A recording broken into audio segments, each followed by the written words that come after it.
This morning in Paris, even through their tears, there was still hope that their loved ones could be found alive, despite their plane having vanished overnight. But now EgyptAir says the passengers on board, mostly French and Egyptians, were killed, the plane's debris crashing into the sea. Here, radar tracks the aircraft, its red tail speeding across the Mediterranean, and suddenly it disappears.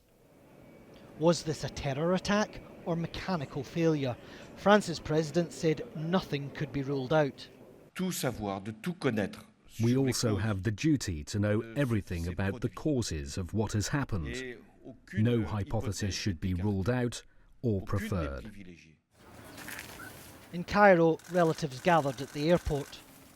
Families have been arriving here all morning, desperate to find out any information they can on what happened to Flight MS804. The flight was just 20 minutes from landing here at Cairo International Airport when, according to the authorities, it simply vanished without any warning, without any distress call. By the afternoon, an international sea and air search was underway, and Egypt says it may go on for weeks.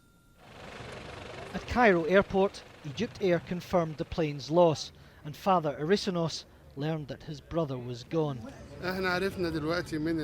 He said, "I hope they find him so that we can pray over him."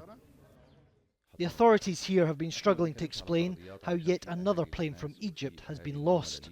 Minister, if I could just ask you, do you have any security concerns about anyone on the plane, whether they were passengers, whether they were crew members, whether they were on the flight deck? Nothing has been reported about that. We haven't got any kind of security concerns about a specific person, but don't forget that the investigation is still going on.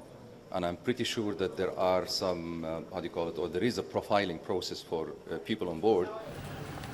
Here in Egypt, officials think it's more likely this was a terror attack than an accident. For the families, it was a day when hope was overwhelmed by grief.